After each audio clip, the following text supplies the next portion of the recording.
안녕하세요. 이혼한 친정부모님을 둔 30대 이혼녀입니다. 친정부모님께서는 제가 중학교에 들어갈 무렵 이혼을 하셨습니다. 제가 어렸기에 무슨 일로 두 분이 이혼까지 하게 되신 건지는 모르지만 성격 차이라고 들었어요. 이혼 후에도 한동안은 두 분께서 서로 왕래를 하셨습니다. 제가 비록 어머니랑 살고 있기는 했지만 아버지도 한 달에 한두 번 정도는 꼭 만나서 밥도 먹고 쇼핑도 다니고 했고요. 그러다 아버지께서 재혼을 하셨고 제가 대학교를 졸업할 무렵 어머니께서도 재혼을 하셨습니다. 두 분 다 좋은 분을 만나서 새로운 인생을 꾸리고 계시고 저와 관계도 나쁘지 않아요. 저는 그래도 나름대로 잘 컸다고 생각했는데 이런 가정사 때문인지 결혼은 하고 싶지가 않더라고요. 부모님께서는 그래도 각자의 위치에서 저에게 최선을 다해 사랑을 주셨지만 그럼에도 불구하고 복잡한 가정 환경 때문에 제가 상처를 많이 받았던 것 같아요. 그러다 지금의 남편을 알게 되었습니다. 남편과는 운동을 하면서 알게 된 사이예요. 저는 대학교 졸업 후 대기업 계열사에 운 좋게 한 번에 취업을 했어요.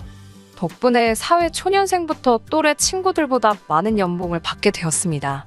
학자금 대출을 상환하는 것을 제외하곤 정말 악착같이 돈을 모았어요. 그런 와중에 유일하게 제 나름대로 사치라고 부린 것이 운동이었고 남편은 제 운동을 도와주는 트레이너였습니다.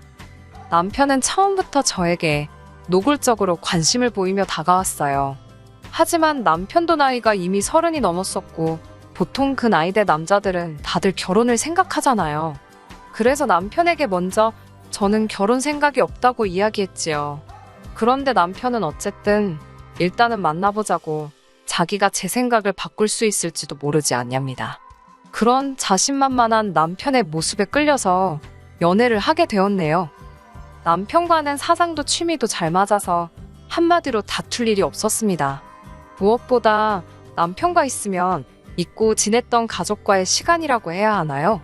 안정감이 느껴져서 한시도 떨어지기가 싫었지요.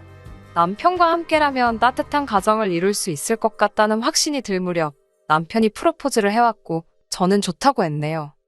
결혼 준비를 하면서 남편과 제 경제적 상황이 차이가 많이 난다는 사실을 알게 되었지만 크게 문제 삼지 않았어요.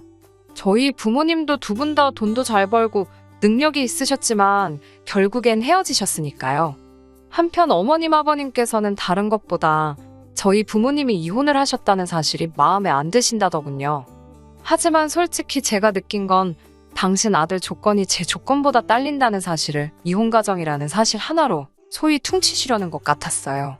결혼 생각이 없던 제가 남편을 만나 결혼이 하고 싶어졌는데 생각지도 못한 시부모님의 반대에 부딪히니까 더 하고 싶어지대요. 원래 하지 말라면 더 하고 싶은 게 사람 마음이라더니 비록 이혼은 하셨지만 저에게 항상 미안한 마음을 갖고 계셨던 아버지와 어머니께서 이 사실을 아시고는 신혼집을 마련해 주시겠다 하셨습니다. 이 정도면 시댁에서도 싫다고는 못할 거라 하시면서요. 아니나 다를까 시부모님은 제가 집을 해오겠다 하니 한층 누그러지신 모습으로 결혼을 허락해 주셨습니다. 결혼에 이르는 과정에 있어서 약간의 잡음이 있었지만 그래도 앞으로 내 가정 하나 잘 지키며 잘 살면 된다고 생각했어요. 그런데 생각지도 못한 복병이 있었습니다. 그건 바로 남편의 누나, 신우였지요. 정확히 말하자면 문제의 시작은 신우였지만 이를 이렇게 키운 건 시부모님이고 하긴 누굴 탓하겠어요? 상황 파악도 똑바로 못하는 남편이 제일 문제였지요. 신우와 처음부터 사이가 안 좋았던 건 아닙니다. 나이 차이도 얼마 안 나고 제가 언니가 없다 보니 가능만 하다면 신우랑 자매처럼 지내고 싶었어요. 신우 역시 저와 같은 마음일 거라 생각했던 건 신우가 먼저 만나자 밥 먹자 차 마시자며 저를 불러냈거든요. 당시 신우는 저희 부부보다 일찍 결혼한 상황이었고 아이는 없었으며 일은 하지 않고 있었습니다. 대학교는 다니다 중퇴를 했고 이후로는 시부모님께 용돈을 받아서 생활을 했지 일은 해본 적이 없답니다. 그래서 친구도 없는지 툭하면 외롭고 심심하다고 연락을 해왔어요. 평일이고 주말이고 낮이고 밤이고 대중 없이 말이에요. 솔직히 처음 몇 번은 저도 좋은 마음으로 신우의 투정을 받아주었습니다. 나이만 많다 뿐이지 정신적으로는 어리구나 싶어서 제가 손아래 사람임에도 불구하고 언니의 마음으로 품어주려고 했지요. 같이 두어 번 쇼핑을 간 적도 있는데 한 20만 원짜리 가디건을 몇 번이고 들었다 놨다 하길래 그러지 말고 마음에 들면 사라고 했더니 남편 눈치가 보인다더라고요. 괜히 안 된 마음이 들어서 제가 기분 좋게 선물을 해주기도 했고요. 이 밖에도 생색내자는 게 아니고 저도 제 자신이 호구 같은 짓거리를 했다는 걸 지금은 압니다만 그 당시에는 신우랑 만나서 돈 들어가는 건 대부분 제가 다 냈던 것 같아요. 그런 신우와 소원해지게 된 건 아무래도 제가 승진을 하게 되면서 더 바빠졌기 때문이에요. 휴가나 오히려 쉴 수 있는 날은 많아졌지만 일이 많다 보니 오히려 전보다 더 짬을 낼 수가 없는 아이러니한 상황이었지요. 어쩔 수 없이 신우가 놀자고 하는 걸 몇 번 거절할 수밖에 없었는데 이걸 신우는 제가 자기를 무시한다고 생각했던 모양입니다. 오해할 수도 있는 거고 그러면 저랑 둘이 풀려고 했으면 좋았을 텐데 무슨 우리가 17살 고등학생도 아니고 그걸 시부모님한테 일렀더라고요. 정말 유치하다고 생각한 건 이후로 어머님께서 저에게 보여주신 행동들입니다.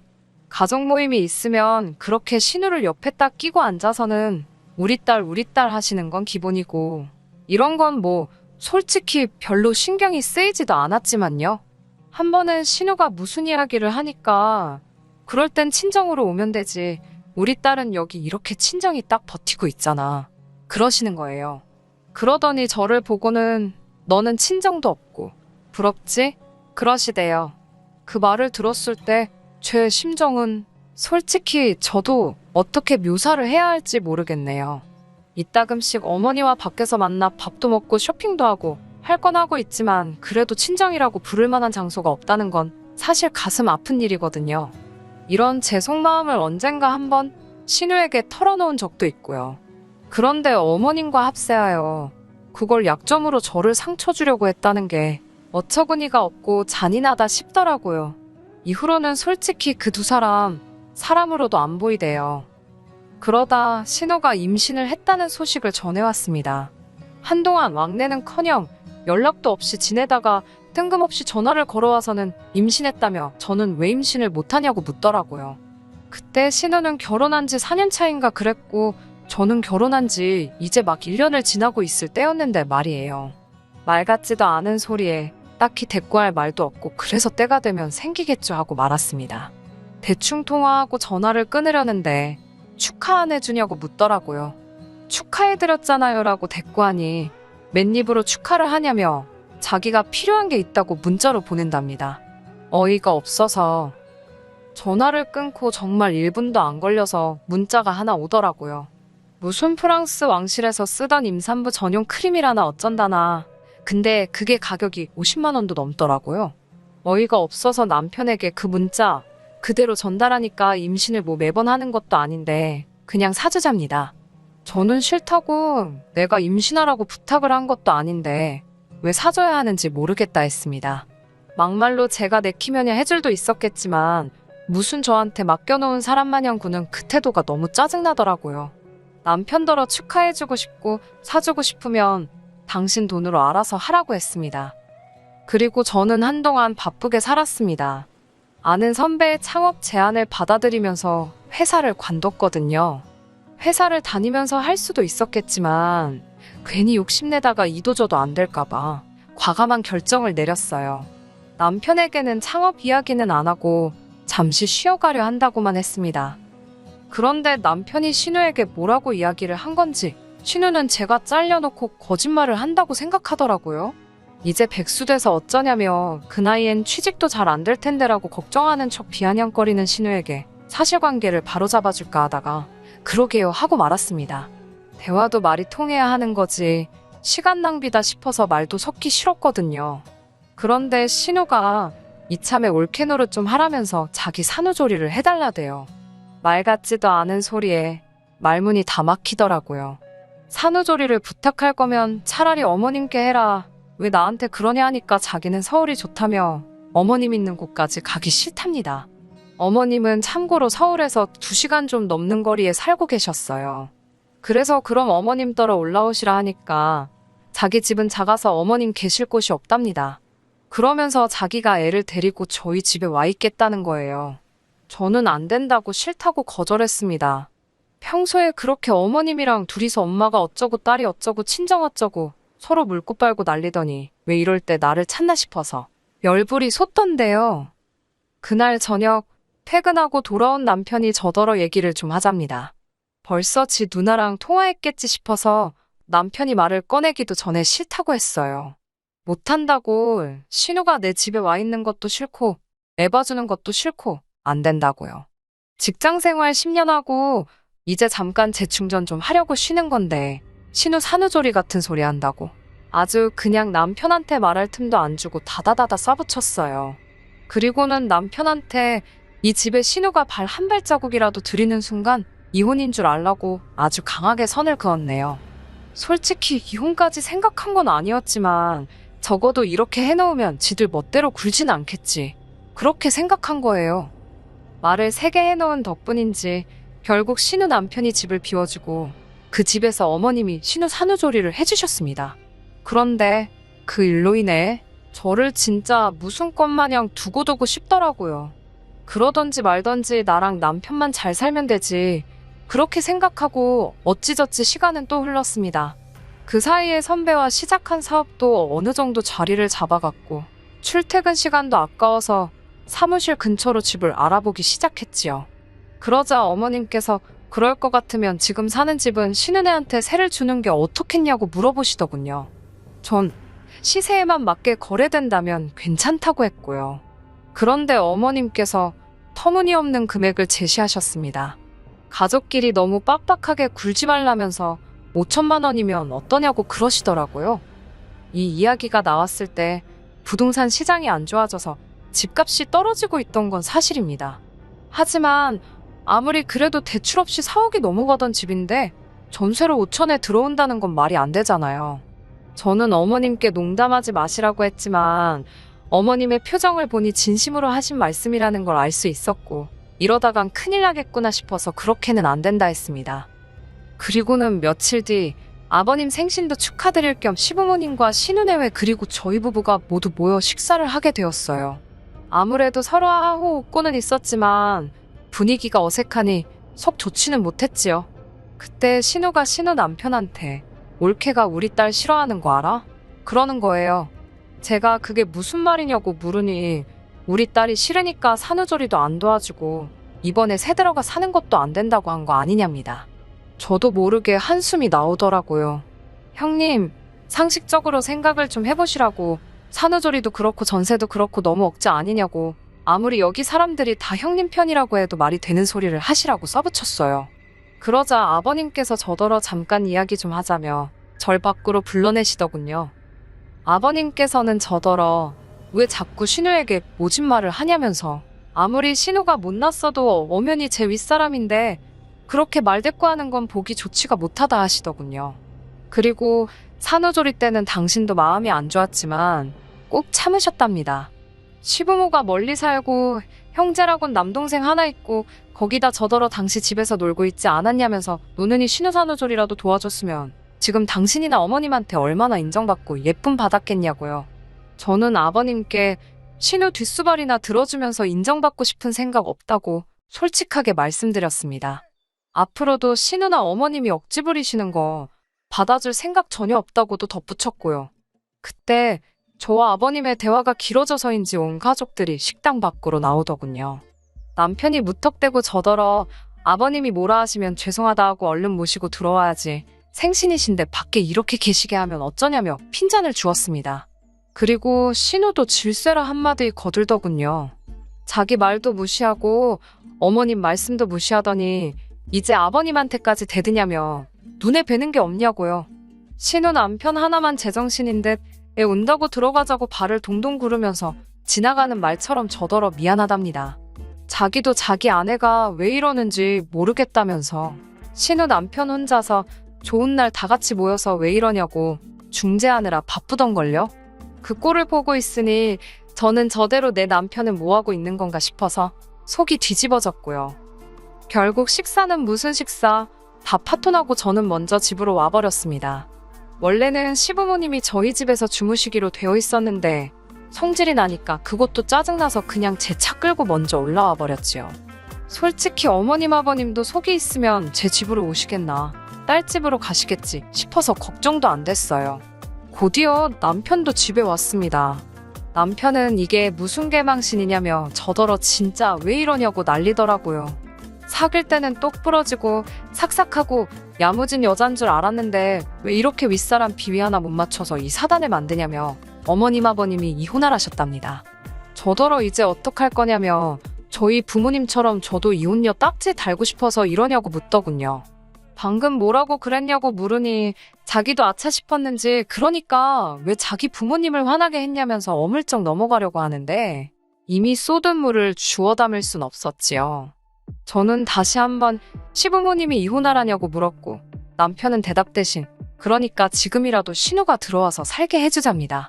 제가 시세 맞춰서 돈 가져오면 해주겠다 하니 저더러 지금 분위기 파악이 안 되냐며 이제 그나마 5,000달러 소리도 못하게 생겼다고 나중에 시조카가 저한테 서운해하면 어쩔 것이며 그 집은 사람이 셋이고 우린 둘밖에 안 되는데 어쩌고 저쩌고 말도 안 되는 소리를 짓거려대더라고요. 더 들어 뭐하나 싶어서 그래 이혼하자 했습니다. 집까지 해오면서 당신이랑 결혼을 할 때는 나도 당신에게 바라는 것 없이 됨됨이 하나 보고 눈이 돌아갔었다고. 그런데 이제 보니 됨됨이고 나발이고 당신 가족들이 나 후려치기 하려드는 거 지겨워서 못 살겠다고요. 당신 이 집에 집은 하나도 없지 않냐고. 그러니 나가달라 했습니다. 남편은 여기가 자기 집인데 어딜 가란 말이냐며 목소리를 높였지만 제가 친정아버지 부를 거냐고 일 크게 만들지 말자고 한마디 하니 바로 꼬리를 내리더군요. 사실 친정아버지께서는 살다가 힘들면 언제든지 연락하라고 수차례 저에게 말씀하셨고 남편도 그 사실을 잘 알고 있어요. 하지만 아버지의 다른 가족들에게 혹시 저라는 존재가 성가시진 않을까 싶어서 웬만한 일은 말씀드리지 않고 늘 괜찮다 하며 살았거든요. 그런데 남편이 개차반처럼 굴어대니 진짜 여차하면 불러야겠다 싶더라니까요. 다행히 남편이 말 귀를 알아들어 먹었는지 간단히 짐을 챙겨서는 집 밖으로 나가더군요. 저는 비밀번호를 바꾸면서 당장 내일이라도 이 집을 팔아야겠다는 생각을 했네요. 그리고 이튿날 아침 10시가 되자마자 저는 근처 부동산 5곳에 들러 아파트를 내놨습니다. 시세보다 저렴하게 팔려니 속이 쓰렸지만 남편한테 받는 스트레스보다 낫겠지 싶었으니까요. 그리고 그날 오후 집에 돌아와 짐을 정리하고 있는데 시부모님이 오셨습니다. 당연히 오신다는 말씀은 없었지요. 난리가 난 집안을 보시더니 이게 다 무슨 일이냐며 어제 그따위로 먼저 가놓고 할 말도 없냐고 묻더군요. 할 말 있다고 이혼한다고 말씀드렸습니다. 남편더러 이혼하라셨단 말은 들었다고. 그래서 그러기로 했다 했습니다. 아파트도 내놨으니 남편한테 전해달라 했지요. 그러자 어머님께선 저더러 지금 당신과 기싸움 좀 하겠다고 생쇼를 하나 보다며 그런다고 당신이 눈 하나 깜짝할 것 같냐입니다. 하시던지 마시던지 상관없다고 협의 이혼이 깔끔하고 좋겠지만 안 되면 소송 가야지 어쩌겠냐고 했어요. 어머님 아버님의 폭언으로 이혼 사유 잡을 거고 신우한테도 위자료 청구하겠다고요. 그제서야 어머님은 저더러 당신 딸이 성격이 워낙에 예민하다 보니 수더분한 제가 좀 맞춰주면 좋겠다 싶어서 저를 편하게 대하신 거라며 앞으로는 저도 당신 딸이다 생각하고 애지중지 대해주시겠답니다. 그러면서 부모 없는 서러움 당신이 다 채워주시겠다는 개똥 같은 소리를 하시대요. 저희 부모님 건강히 살아계신데 그게 다 무슨 말씀이시냐. 그런 마음 씀씀이 감사하지도 않고 필요도 없다 전했습니다. 그리고는 결국 남편과는 협의 이혼을 하게 되었어요. 남편도 딴에 어디 가서 조사를 했는지 처음엔 소송 가자 아주 난리부르스를 쳤거든요. 그런데 어느 날 기가 푹 죽어와서는 협의로 하잡니다. 이래도 그만 저래도 그만 어차피 빈털털이 털어봤자 먼지나 나오고 말 그 주머니 관심도 없어서 그러자 했네요. 이후로 아파트 팔아서 그 돈 적금에 묶어버리고 저는 오피스텔로 들어가 버렸습니다. 남편이 혼수랍시고 채워넣었던 제 성에도 안 차는 그 가구들 신혼회로 보내줬고요. 남편에 대한 소문은 건너 들었는데 듣자 하니 시부모님네로 들어가나 보더라고요. 제 집이 지 집이다 생각하고 저랑 사는 동안 그나마 몇 푼 들고 있던 것도 야금야금 다 써버린 모양이다 싶대요. 아무튼 저는 이혼을 했다 뿐이지 크게 달라진 거 없이 잘 지내고 있습니다. 끝까지 들어주셔서 감사합니다. 오늘의 사연은 여기까지입니다. 구독과 좋아요, 알람 설정 부탁드리고 더 좋은 사연으로 다시 찾아뵙겠습니다. 감사합니다. 신바람 사연 아파트, 오늘의 사연 시작하겠습니다. 남편과는 어린 시절부터 알고 지내던 사이입니다. 친한 오빠 동생으로 지내다가 남녀 사이로 발전한 경우예요. 특별한 계기가 있었던 건 아니지만 제가 힘든 순간마다 옆에 있어준 사람이 남편이더라고요. 제가 그 사실을 깨달았을 때쯤 남편이 먼저 사귀자고 고백을 해왔고 이후로 저희 관계는 남녀 사이로 급속도로 달라졌지요. 다른 연인들처럼 때로는 다투기도 했지만 큰 문제 없이 인연을 만났어요. 둘 다 적지 않은 나이였기 때문에 사귀면서 결혼 이야기도 종종 나눴었고요. 그러다 본격적으로 결혼 이야기가 나오기 시작한 건 아버님이 위안 판정을 받으시면서였습니다. 당시 저는 시댁 식구들과는 만난 적이 없었지만 시댁에서는 남편에게 저라는 여자친구가 있다는 걸 알고 계셨고 아버님이 잘못되시기 전에 아들이 장가는 가야 되지 않겠냐며 하루빨리 결혼을 추진하길 바라셨던 모양이에요. 이런 전후 사정을 다 알고 있는 저로서는 남편의 프로포즈를 거절하기가 어려웠지요. 아버님은 병원에 입원하셨고 저희는 최대한 빠른 시간 안에 가족들만 초대해 식을 올릴 수 있도록 휘뚜루마뚜루 결혼 준비를 하기 시작했습니다. 말이 좋아 결혼식이지 중식당에서 양가 식구들만 모아놓고 식사 한 끼 한 게 전부입니다. 얄미운 신우가 그래도 호텔 중식당이니까 어디 가서 호텔에서 결혼식 했다고 자랑하면 되겠다고 사람 성질을 건들더라고요. 그런데 식을 올리고 나서야 아버님의 위암이 오진이었다는 사실을 알게 되었습니다. 오래된 궤양이 뭉쳐서 위암으로 보였던 거라며 사실은 강경변이라나 당장에 6개월밖에 못 사실지도 모른다 소리를 들었다가 강경변이라 하니 온 집안이 축제 분위기였어요. 남편도 너무 기뻐했고 저도 물론 기뻤지요. 하지만 조금 속상하기도 했습니다. 그 오진만 아니었다면 일생에 한 번뿐인 결혼식을 그렇게 번갯불에 콩 구워 먹듯 휘뚜루마뚜루 할 일은 없었을 테니까요. 친정부모님께서도 남편을 불러 이제라도 제대로 된 식을 올릴 준비를 하라셨습니다. 사정이 딱해서 일단 식을 올리라고 허락을 해주긴 했지만 중국집에서 딸 시집 보내는 부모 마음을 자네가 아느냐며 남들보다 더 크고 화려하게 하라는 소리는 안 하겠지만 최소한 남들 하는 만큼은 해서 보내겠다고 그렇게 부모님께도 말씀드리라 하시대요. 남편이 난처해야 하는 기색을 보이자 친정부모님께선 그 전까지는 혼인신고할 생각도 말라고 하셨고요. 그런데 이 이야기를 들은 시부모님의 반응이 가관이었습니다. 당신들이라고 제가 100% 마음에 들어서 며느리로 들인 건 아니라고요. 상황이 상황이다 보니 당신들도 경황이 없어서 허락을 한 거지. 따지고 들자면 끝도 없었다나 어쩐다나. 남편을 통해 이 이야기를 전해 들었을 땐 정말이지 어이가 없어서 이럴 거면 헤어지자 소리가 절로 나오더군요. 그런데 남편이 절 붙잡았습니다. 부모님을 모시고 살 것도 아니고 저희 부모님이 먼저 혼인신고를 가지고 해라 마라 소리를 하시니까 시부모님도 속상하고 서운해서 그렇게 말씀하신 거라며 우리가 이해해 드리자고요.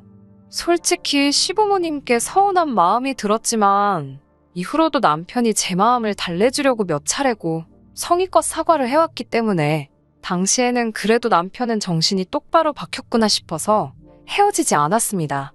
시부모님이 뭐라고 하신들 모시고 살 것도 아니고 무엇보다 남편과 저 두 사람 사이는 좋았으니 크게 신경 쓸 문제가 아니라고 생각했고요. 그렇게 신혼생활을 시작했습니다. 대출까지 받아서 들어온 전셋집을 비워두는 것도 아니다 싶어서 식은 내년에 올리고 일단 살림부터 시작한 거지요. 그런데 같이 살기 시작하니까 이 남자가 내가 알던 사람이 맞나 싶은 순간이 여러 번 발생했습니다. 뭐 양말 뒤집어 벗어놓고 이런 수준이 아니고요. 사귀는 내내 저는 남편이 시부모님과 통화하는 꼴을 본 적이 없습니다. 그래서 전형적인 무심한 아들이라고 생각했고요. 그런데 저한테는 일주일에 3번은 전화를 드리고 2주에 1번은 어머님 아버님과 만나 맛있는 것도 먹고 어디 구경도 시켜드리고 그러기를 바라더라고요. 처음에 남편이 아무렇지 않다는 듯 그런 이야기를 꺼내는데 너무 황당하더라고요. 제가 웃으면서 내가 전업주부면 그렇게 하겠지만 나도 오빠처럼 회사를 다니지 않냐. 그건 어려울 것 같다고 딱 잘라서 말했습니다. 그러자 남편이 한다는 말이 전화통화를 뭐 1시간씩 하라는 것도 아니고 그냥 안녕히 주무셨냐? 몸은 건강하시냐? 그런 것만 여쭤보면 된답니다. 제가 알다시피 아버님이 어쨌든 죽을 고비를 넘기지 않으셨냐면서 며느리가 신경 써드리면 좋아할 거라나요. 어이가 없어서 제가 그게 무슨 죽을 고비냐고 모진이었는데 그러자 남편이 아버님 자신을 포함해 온 가족이 아버님 돌아가시는 줄 알고 얼마나 심적으로 힘들었는지 아냐며 저더러 저는 안 힘들었는지 아무렇지도 않았는지 묻더라고요. 당연히 걱정했고 속상했다. 하지만 오진이라지 않냐. 그러면 다 잘 된 거 아니냐. 했더니 남편은 고개를 절레절레 흔들더니 저더러 실망이라면서 어쨌든 앞으로는 신경 좀 써드리랍니다. 하지만 제가 결정적으로 남편과 갈라서기로 결심한 건 단지 이런 이유 때문은 아닙니다. 만약에 어머님 아버님이 저를 며느리로 딸 같은 며느리 뭐 그런 건 거창한 것까지도 바라지도 않았고요. 그저 며느리로만 제대로 인정해 주셨어도 이렇게 진흙탕 싸움까지 가지는 않았을 겁니다. 남편이 원하는 만큼은 아니었겠지만 그렇다고 제가 시댁이라고 무시한 건 아닙니다. 적어도 한두 달에 한 번은 산으로 둘러 모시고 나갔고 남편이 말하는 안부 전화도 생각날 때마다 한두 번 정도씩 했습니다. 하지만 그런 건 아무 소용도 없더라고요. 어머님 생신 때 있었던 일입니다. 사실은 경기도 외곽에 유명한 한정식 집이 있다길래 그쪽으로 모시려고 했는데 어머님 말씀이 원래 며느리 들어온 첫 해에는 며느리한테 생일상을 받는 거라고 하시더라고요. 저는 그런 이야기는 듣도 보도 못했고 친정부모님도 그런 게 어딨냐고 하셨지만 친정어머니께서 굳이 밉보여서 좋을 게 뭐가 있겠냐며 일단 이번에는 챙겨드리라 하시대요. 그래서 친정어머니의 도움을 받아 갈비찜도 하고 잡채도 하고 미역국도 끓이고 정작 저는 친정부모님께 그렇게 해드려 본 적이 없는데 어머님 생신상 차리는데 친정어머니에게 손을 빌렸으니 어찌나 죄송스럽던지요. 그런데 그런 제 속도 모르고 남편이란 인간은 다음에 아버님 생신 때도 장모님께 부탁드리면 되겠다며 좋아하더라고요. 어이가 없어서 그럼 당신은 우리 엄마 생신 때 어머님한테 도와달라고 해서 상 차려줄 거냐 하니까 그게 무슨 소리냐입니다. 사위가 왜 장모님 생일상을 차리냐고요. 며느리야 여자니까 하는 거고 자기는 사위고 남잔데 그런 걸 어떻게 하냐고 해서 솔직히 남편이 저희 부모님 생일상을 차려드렸으면 하는 그런 기대는 원래도 없었고 이건 뭐 한마디 싸붙일래도 말귀를 알아들을만 해야 싸붙이지 끝도 없겠다 싶더라고요. 한심하게 한번 쳐다봐주고는 웃기지 말라고 했어요. 어머님 생신이니까 한번 해드리는 거지 돌아오는 아버님 생신부터는 외식을 하던지 아니면 신우한테 차리라고 하라고요. 남편이 그런 게 어딨냐고 아버님도 며느리가 차려주시는 생일상 기대하실 텐데 어쩌고 저쩌고 떠들어대는데 대꾸도 안 했습니다. 그리고는 이튿날 어머니가 해주신 음식들 바리바리 싸들고 시댁으로 향했어요. 남편이 말하길 신우 남편은 선약이 있다고 안 온다고 했답니다. 무슨 선약인데 장모님 생신에도 안 오냐고 물으니 남자들끼리 낚시를 가기로 3주 전부터 약속을 해놨어서 못 온다더래요. 어이가 없어서 어머님도 아시냐 뭐라고 안 하시냐고 물으니 별로 신경 안 쓰시는 눈치랍니다. 말이 나와서 말이지만 저희 어머님께서 신우 남편 그러니까 사위한테는 아주 꼼짝을 못 하세요. 이제 다 끝난 마당에 제가 못할 말이 뭐가 있겠어요? 신우는 혼전 임신으로 결혼을 했습니다. 문제는 아이 아빠였어요. 당시 신우는 5년이나 사귀던 남자가 있었는데 아이 아빠가 그 남자가 아니었거든요.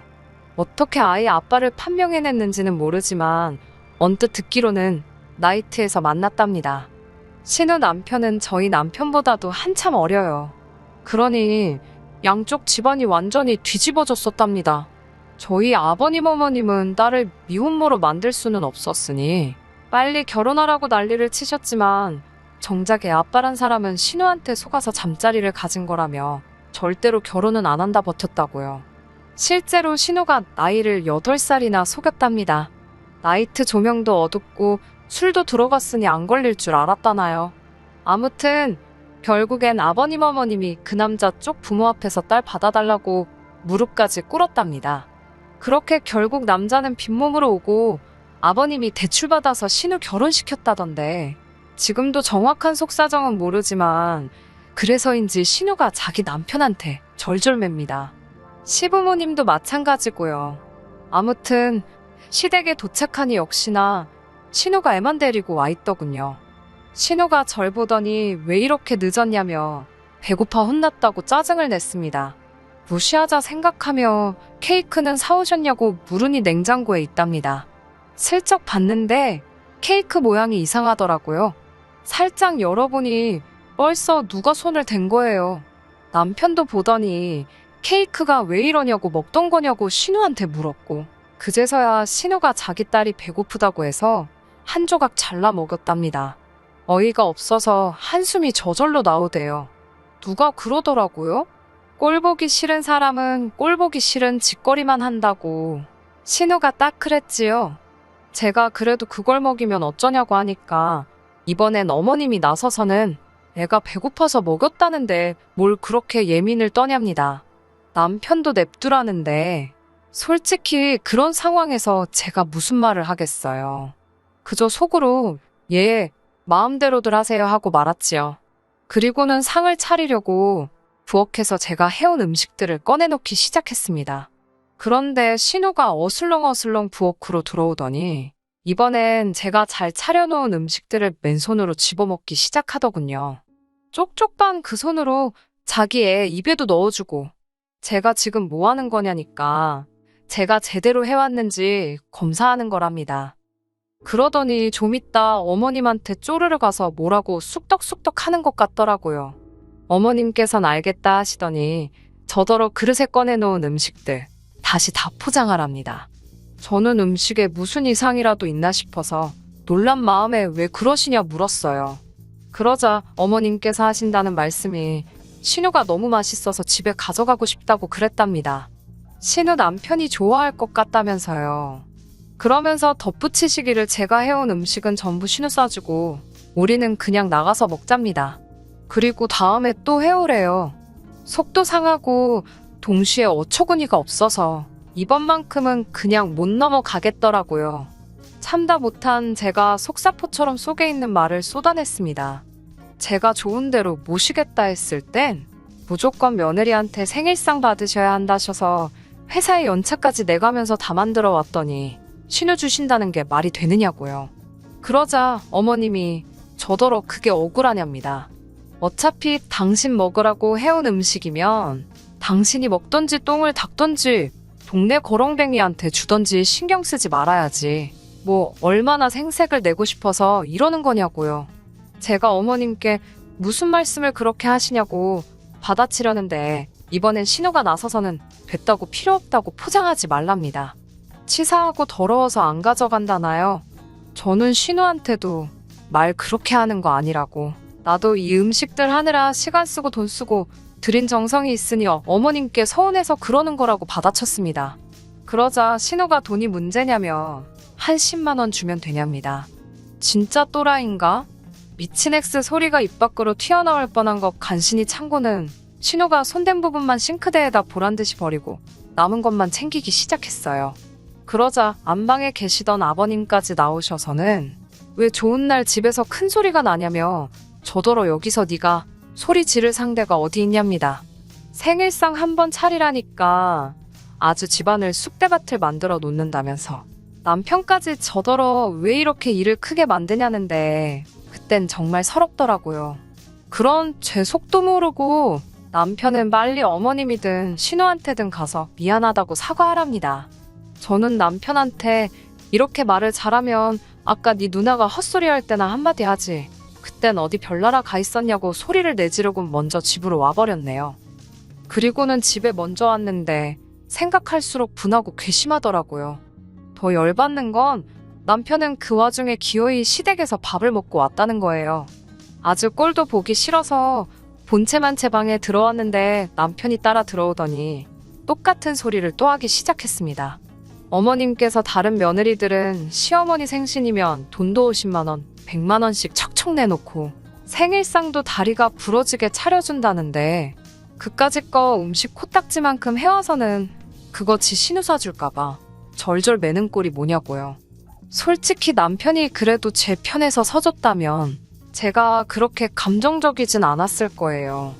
하지만 남편까지 저더러 숙이고 들어가라니 더 말해서 뭐하겠나 싶더군요.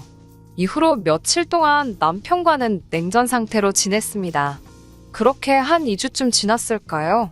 당연시 시부모님께 드리던 전화도 안 했고 찾아가는 일도 없었지요. 그런데 어머님이 웬일로 먼저 연락을 해왔습니다. 안 받으려고 했는데 혹시나 사과하는 전화일 수도 있다고 생각해서 전화를 받았어요. 전화를 받으니 대뜸 당신한테 뭐 할 말 없냐십니다. 무슨 말을 하는 건지 모르겠다고 지금 어머님이 전화를 거신 거 아니냐고 물으니까 저더러 사과 안 할 거냐고 묻더군요. 당신 생일도 망쳐놓고 신우한테 사가지 없게 행동한 거 반성 아직 다 못했냐고요. 제가 할 말이 없어서 아무 대꾸도 안 하고 있으니 어머님은 당신 좋을 대로 해석을 하셨습니다. 제가 너무 죄송해서 말을 잇지 못한다고 생각하신 모양이었어요. 그러면서 하시는 소리가 신우네 시어머니 생일이 2주 후랍니다. 그런데 너도 알다시피 신우가 음식 솜씨가 좋지 못하지 않냐면서 저더러 가서 신우네 시어머니 생일상을 차려주라는 거예요. 어이가 없어서 어머님께 지금 무슨 이야기를 하시는 건지 아시냐고 물었습니다. 그러자 어머님께선 네 신우 마음에 안 들고 싶냐입니다. 신우한테 점수 좀 따야 하지 않겠냐고요. 제가 신우한테 점수를 왜 따냐고 어이가 없어 되물으니 어머님도 마땅한 대답이 없으셨는지 잠깐 멈칫하시더라고요. 듣다 못한 제가 어머님께 억지 쓰지 마시라고 그러고는 전화를 끊었습니다. 그날 밤 남편과 아주 한바탕 했습니다. 남편은 자기 어렸을 때 누나가 얼마나 잘해줬는지 너는 모른다면서 자기 누나가 없었다면 자기도 지금 이 자리에 없을 거래요.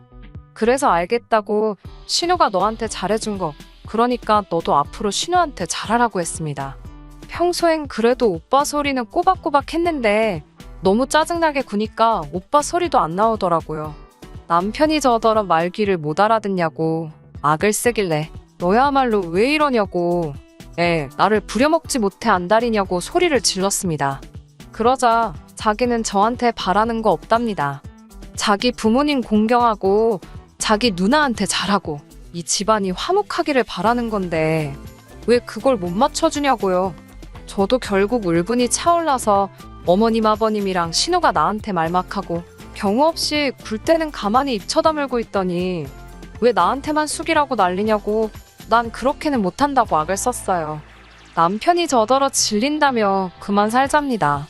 그러면서 한다는 소리가 제대로 식 올렸으면 큰일 날 뻔했다나요? 누가 할 소리냐고 받아쳤습니다. 결국 그 길로 제 짐 챙겨서 친정으로 나왔어요. 대출을 남편 이름으로 받았으니 망정이지 제 이름으로 받았으면 어지간히 속 좀 끓일 뻔했지요. 남편 말대로 제대로 식 안 올린 것도 너무 감사하고 이런 게 조상신이 도와준 건가 싶고 혼인신고도 안 올렸으니 집에 들어간 돈만 돌려받기로 했어요. 애초에 결혼식 급하게 한다고 신혼집도 남편 쪽에서 남편 명의로 구해놨었고 혼인신고를 제대로 된 식 올리기 전까지 미룬다고 했을 때 집 명의도 혼인신고 올리고 나서 공동명의 해준다고 해서 일단 저도 신혼집에 혼수만 채워놓았었거든요. 내 돈만 돌려받고 깔끔하게 끝내기로 했는데 남편한테 돈을 좀 천천히 돌려줄 수 있냐는 연락이 왔어요. 신우네 시어머니 생신이 가까웠다고 했잖아요. 거기에 신우 옛날 남자친구가 쳐들어왔나 봐요. 신우 딸이 아무래도 자기 딸 같다고 우겼나 봐요. 신우한테 오래 사귄 남자친구가 있는지 몰랐던 신우 시댁은 찝찝하다고 유전자 검사하라고 난리고 신우는 신우대로 억울하다고 울고불고 좀 불쌍하긴 한데 한편으로 꼬숩기도 하대요. 아무튼 신우네 시댁 모인 자리에서 아주 한바탕 난리가 났었고 원래도 신우를 워낙에 마음에 안 들어 했던지라 그 자리에서 이혼당했다고 하더라고요. 신우 결혼할 때도 시댁에서 온갖 비용을 다 해줬는데 그것도 거의 다 대출이었다 보니 당장 위자료 내줄 돈이 없었던 거예요. 급한 대로 그걸 남편이 내주게 되었는데 남편도 신혼집을 급하게 구한다고 샀던 집이 요즘 부동산 시장이 엉망이 되면서 들어간 돈도 제대로 찾아올 수 없는 상황이 돼버린 거예요. 그래서 저한테 줘야 할 돈으로 일단 신호 위자료부터 해주면 안 되냐고 묻길래 나랑 신호 이혼당하는 거랑 무슨 상관이냐고. 내 돈 하루라도 늦게 돌려주면 법대로 하겠다고 저도 강하게 나섰지요. 결국 남편은 울며 겨자 먹기로 집을 급급매로 내놔서 몇 억을 손해보면서까지 집을 정리했고 빚은 빚대로 떠안고 거지가 된 시댁과 신우를 대신해서 신우 위자료까지 내주게 되었습니다. 제 돈도 끝전하나 안 틀리고 다 돌려받았고요. 솔직히 미안한 마음도 들지 않아요. 마음씨 곱게 먹었으면 신우 위자료는 몰라도 저랑 같이 대출금 갚아나가면서 집이라도 지켰을 텐데 말입니다. 지은 죄가 있으니 그 벌을 받는 거라고 생각해요. 이래서 사람이 마음씨를 곱게 먹어야 한다는 말이 있는 것 같습니다. 끝까지 들어주셔서 감사합니다. 오늘의 사연은 여기까지입니다. 구독과 좋아요, 알람 설정 부탁드리고 더 좋은 사연으로 다시 찾아뵙겠습니다. 감사합니다. 신바람 사연 아파트 오늘의 사연 시작하겠습니다. 안녕하세요. 해준 것도 없이 바라기만 하시는 시어머니와 영끄는 30대 여성입니다. 사랑하는 남편과는 소개팅으로 만났습니다. 족발집을 운영하고 나이는 저보다 한 살이 많은 남자였지요. 한 달에 이틀만 쉰다는 남편은 그나마 그 이틀도 타 지역에서 맛있다는 족발집을 찾아다니며 맛을 연구하는 데 쓴다고 했습니다. 처음에는 일중독자인가 싶어서 솔직히 호감이 생기진 않았어요. 하지만 대화를 나눠볼수록 생각이 깊고 성실한 사람 같더라고요. 제가 넌지식 친구들은 여행도 다니고 쇼핑도 하고 그럴 텐데 부럽지는 않냐고 물었습니다. 그러자 남편이 하는 말이 자기는 가진 게 없어서 이렇게 열심히 살지 않으면 안 된다대요. 그리고 자기보다 가진 게 많은데도 더 열심히 사는 사람들이 세상에 많다면서 자기는 아무것도 아니라고. 남편이 한 말을 제가 정확히 옮기지는 못했지만 굉장히 겸손한 태도였습니다. 아무튼 이 사람이라면 어떤 일이 생겨도 적어도 처자식을 힘들게 하는 일은 없겠구나. 그런 생각이 들더라고요. 나중에서야 알게 된 일이지만 남편 역시 가게 매상이나 직원 수보다는 남편이 어떤 사람인지 궁금해하는 저에게 호감을 느꼈다고 그래요. 어떻게 보면 저나 남편이나 거의 서로에게 반했던 거지요. 그래서인지 저희는 두 번의 만남을 더 가진 후 바로 연인 사이가 되었습니다. 사람 마음이 간사하구나 싶었던 게 연애 전에는 열심히 사는 남편이 그렇게 멋지고 대단해 보이더니 막상 연애를 시작하니까 데이트할 시간도 없이 바빠서 서운하더라고요. 어떻게 하면 좀 더 같이 시간을 보낼 수 있을까 고민하던 시기에 남편이 저에게 회사에서 얼마를 받느냐고 물어왔습니다. 너무 단도직입적인 남편의 질문이 조금은 무례하게도 느껴졌지만 이미 사귀기로 하면서 서로 결혼을 전제로 만나자고 이야기를 했던지라 감출 것도 없다 싶었네요. 제 월급을 들은 남편이 그러면 그 회사 다니는 건 좋냐고 또 묻더라고요. 사실 그 무렵 회사가 부도가 날 것 같다는 흉흉한 소문이 돌고 있었던지라 불안했었거든요. 좋지 않다고 이직할 곳만 있으면 이직하고 싶다고 했네요. 그러자 남편이 그러면 자기 가게에 와서 같이 일하는 건 어떻겠냐고 제게 물었습니다. 생각지도 못한 남편의 제안에 제가 그게 무슨 소리냐고 되물으니 어차피 우리 결혼할 건데 같이 일하면 돈도 더 빨리 모을 수 있고 여러 가지로 좋지 않을까 싶어서 물어본 거라고 기분 나쁘게 받아들이지는 말라며 제 눈치를 살피더라고요. 솔직히 처음에는 회사를 다니다 갑자기 장사를 한다는 게 겁도 나고 두려웠어요. 하지만 며칠의 고민 끝에 남편을 믿고 한번 따라가 보기로 했습니다. 함께 족발집에서 보내는 시간은 적지 않았지만 일단 손님이 많았고 남편은 보통 주방에 저는 보통 홀에 있다 보니 둘이 알콩달콩 데이트하듯 붙어있을 시간은 거의 없었어요. 그래도 남편이 다른 직원들이나 손님들을 대하는 자세 그리고 기타 여러 가지를 보면서 정말 괜찮은 사람이란 확신을 갖게 되었지요. 그래서 남편이 결혼하자 프로포즈를 해왔을 때 주저없이 그러자 했습니다. 남편의 가족관계는 어머님과 위로 5살 많은 아주버님 이렇게 세 식구입니다. 어머님께서는 본인 명의의 오래된 빌라에서 거주하고 계셨고 따로 일은 하지 않으세요. 건물까지는 아니지만 월세를 받는 계좌가 있다고 들었습니다. 한마디로 아주 넉넉하신 건 아니어도 어머님 스스로를 챙기시기엔 부족하지 않은 상황이지요. 아주버님은 같은 대학원을 다니던 형님과 결혼을 했고 지금은 지방에 있는 모 대학에서 시간 강사로 일하고 있어요. 저희 어머님께선 이런 아주버님을 늘 교수님이라고 부르십니다. 이렇게 표현해도 될지 모르겠지만 저희 어머님은 조금 주책맞은 성격이신데 할 말 안 할 말 구분을 못 하십니다.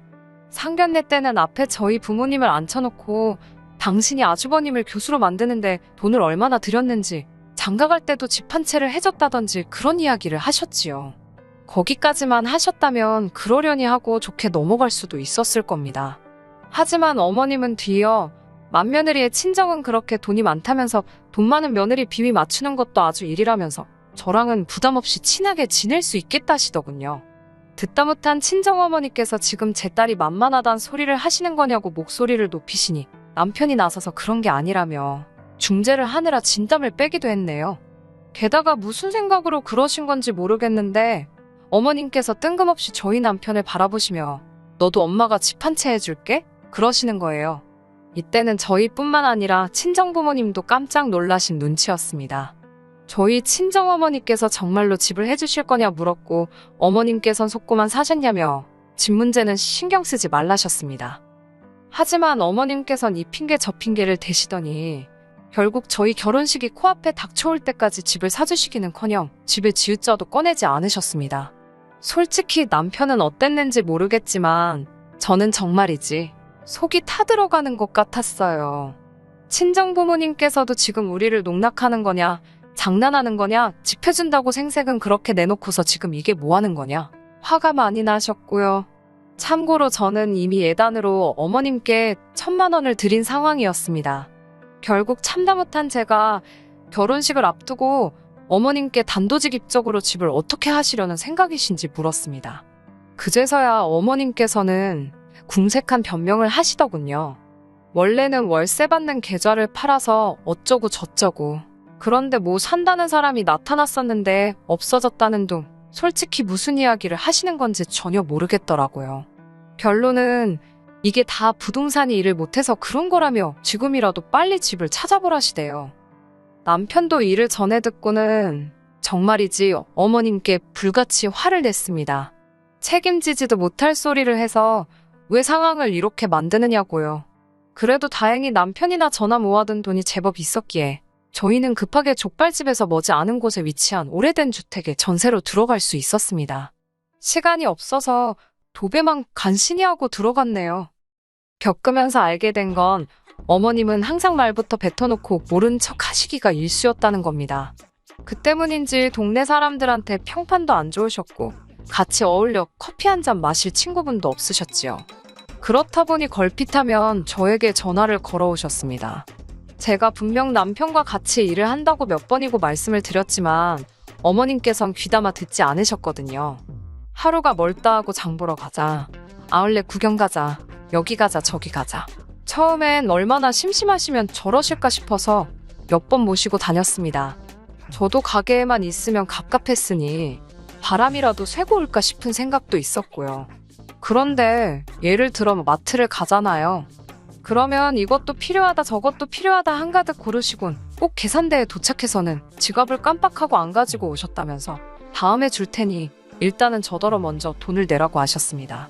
처음엔 기분 좋게 제가 신경 쓰지 마시라고 내드렸는데 2번, 3번 그런 일이 반복되니까 저도 난감하더라고요.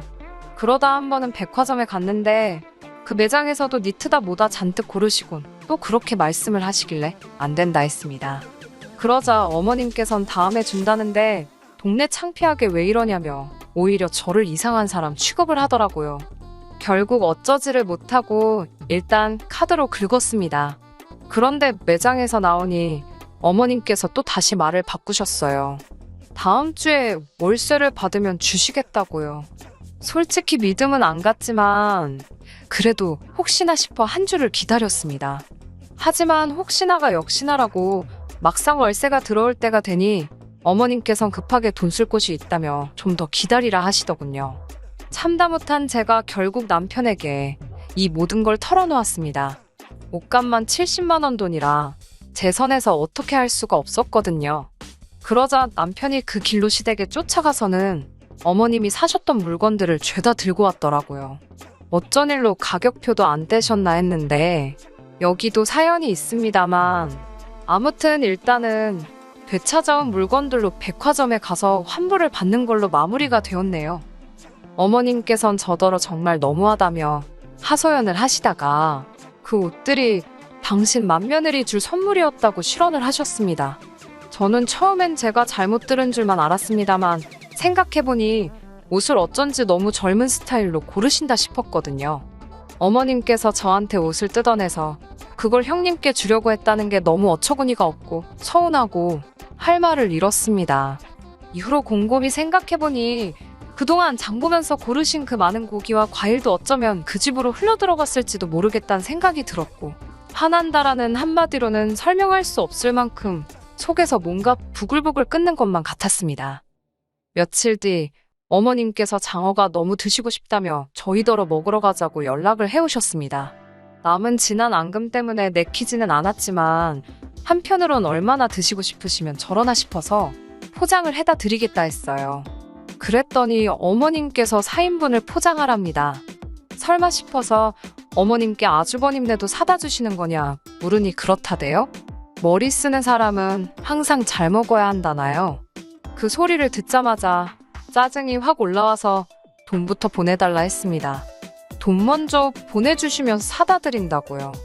그러자 어머님께선 또다시 일단 저더러 계산하라 하셨고 저는 싫다고 버텼어요. 그러자 어머님이 자길 못 믿는 거냐며 저더러 시어머니 알기를 뭘로 아냐고 거짓말쟁이라는 단어가 목구멍 끝까지 차올랐었네요. 이번만큼은 저도 도저히 참고만 있을 수가 없어서 어머님께 전화에다 대고 너무하신다고 소리를 질렀습니다. 어째서 저희보다 훨씬 잘 사는 아주버님네한테는 안 그러시면서 저희한테만 이렇게 바라시는 게 맞냐고요. 정말 너무하신다 했지요.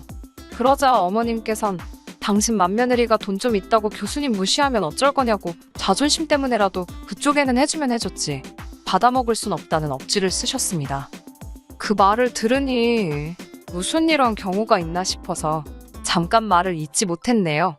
친정이 못 사는 저는 만만해서 뜯어먹으시고 그쪽은 무서워서 벌벌 떤다는 소리로밖에 안 들렸으니까요. 저는 어머님께 아주버님네랑 어떻게 지내시든 그건 제 알 바가 아니지만 적어도 저희 돈 뜯어가려고 저한테 잔머리는 쓰지 마시라고 써붙였습니다.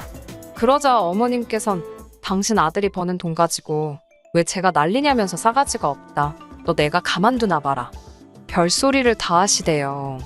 저도 그런 어머님께 그럼 앞으로 이런 부탁이 나왔소리는 아드님께 직접 하시라 했습니다.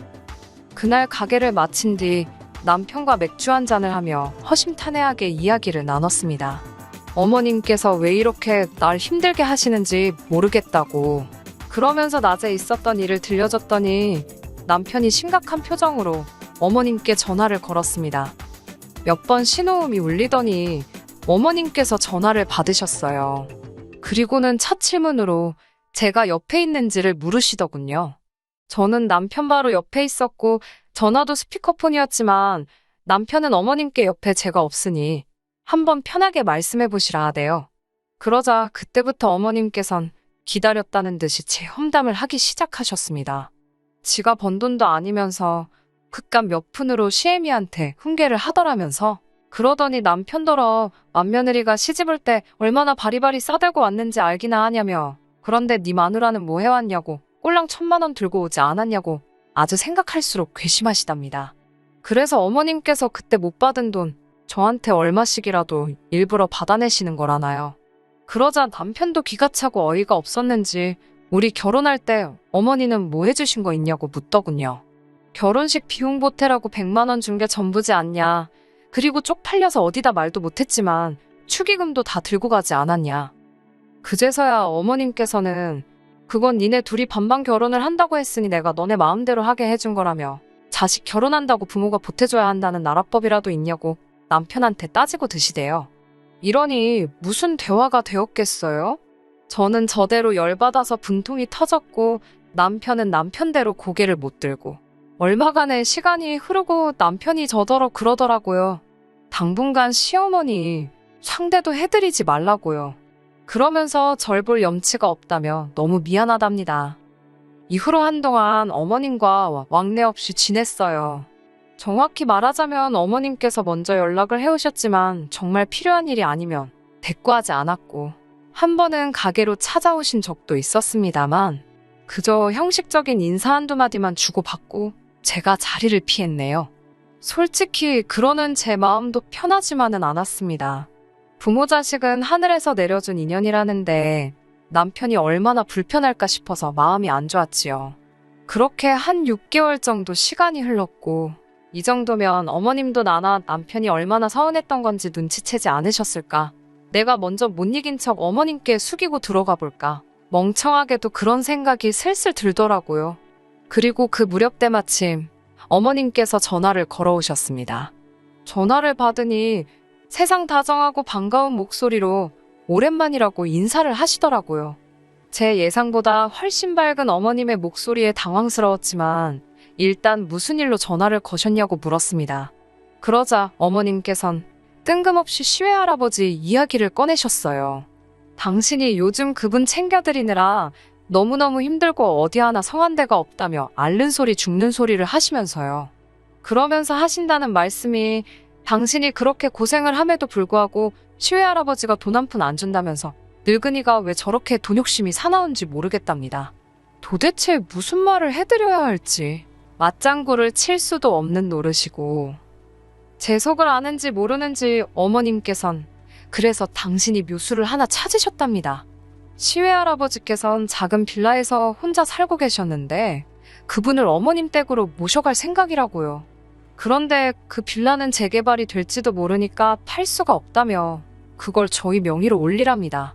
일단 시외할아버지 앞으로 재산이 없으면 나라에서 무슨 수당이 나온다면서 그 수당을 어머님이 받으시면 될 것 같다는 거예요. 듣는 내내 따지고 들게 한두 개가 아니라서 어디서부터 시작해야 될지도 모르겠더군요. 저는 그럴 것 같으면 어머님 명의로 바꾸시지 그러냐 물었고 그러자 어머님께서는 우물쭈물 하시더니 세금 이야기를 꺼내셨습니다. 당신은 이미 집이 하나 있어서 또 하나가 생기면 세금이 왕창 나온다고요. 저는 세금마저 우리한테 덤태기를 씌우시려는 건가 싶은 생각에 기분이 나빠졌고 결국 거절을 했습니다. 비단 세금 문제 때문만이 아니라 지금 청약도 붙고 있는데 시외할아버지 집을 떠맡게 되면 저희는 집 살 때 혜택을 하나도 못 본다고 그래서 안 된다고 했습니다. 그러자 어머님께선 나중에 당신이 집 사줄 테니 일단은 당신 말대로 하자고 저에게 밀어붙이시더군요. 저는 도저히 안 되겠다 싶어서 전화를 남편에게 넘겼습니다. 어머님께서 저한테 하셨던 말씀을 그대로 하시는데 어머님 말씀이 끝나기도 전에 남편이 진짜 왜 이러냐고 우리한테 왜 이러냐고 울분을 토해내더군요. 그러자 어머님께선 내가 뭘 어쨌냐고 니들이 나 용돈 주는 것도 아니라 시외할아버지 그 수당이라도 받아먹겠다는데 그걸 못 도와주냐면고 저희더러 인정도 없고 야박하고 마음이 그러니까 저희가 돈도 없이 그 꼴로 사는 거랍니다. 저희가 얼마를 버는지 모으는지 모르셔서 하시는 말씀이겠지만 그게 부모가 자식한테 할 소린가 싶더라고요. 그러면서 어머님께선 내가 니를 어떻게 키웠는 줄 아냐고 은혜를 원수로 갚는 놈이라고 욕까지 하시대요. 남편도 악에 바쳤는지 내세울 게 없어서 겨우 먹이고 입힌 걸로 생색을 내냐고 결혼 전에 지나가는 말처럼 듣기로 어머님께서 맞은 아주버님한테만 시쳇말로 몰빵을 하셨다더라고요. 좋은 이야기도 아니라 구체적으로 물어본 적은 없지만요. 아무튼 결국 남편이 이럴 거면 다시는 연락하지 마시라고 어머님께 악을 쓰더니 저한테도 다시는 이 아줌마 전화 받지 말랍니다. 죽었다 소리 들어도 안 가볼 거니 소식 전하지 말라고 냉정한 말까지 하던걸요. 이후로 지금까지 어머님과 연락 안 하고 살고 있습니다. 솔직히 시외할아버지 집 문제도 어머님 형제분들이 계시기 때문에 어머님이 마음대로 하실 수 있는 게 아니거든요. 이미 다 끝난 일이라 생각해봤자지만 왜 그런 말도 안 되는 소리를 하셔서 이렇게 자식들하고 틀어지셨나 싶어. 안 됐기도 하고 한편으론 고소하기도 해요. 전에는 남편 입장을 생각해서라도 내가 숙이고 들어가서 두 사람이 잘 지낼 수 있게 해줘야겠다. 그런 생각을 했었는데 이번에는 그런 생각도 안 들어요. 언젠가 두 사람의 사이가 다시 좋아질 수도 있고 아니면 이대로 끝일 수도 있겠지만 신경 쓰지 않으려고요. 솔직히 지금 너무 편하고 행복합니다. 남들은 불경기라 죽겠다는데 어쩐 일로 저희는 가게도 전에 없이 잘 되고 있어서 이대로라면 금방 저희 둘만의 보금자리도 마련할 수 있을 것 같네요. 끝까지 들어주셔서 감사합니다. 오늘의 사연은 여기까지입니다. 구독과 좋아요, 알람 설정 부탁드리고 더 좋은 사연으로 다시 찾아뵙겠습니다. 감사합니다.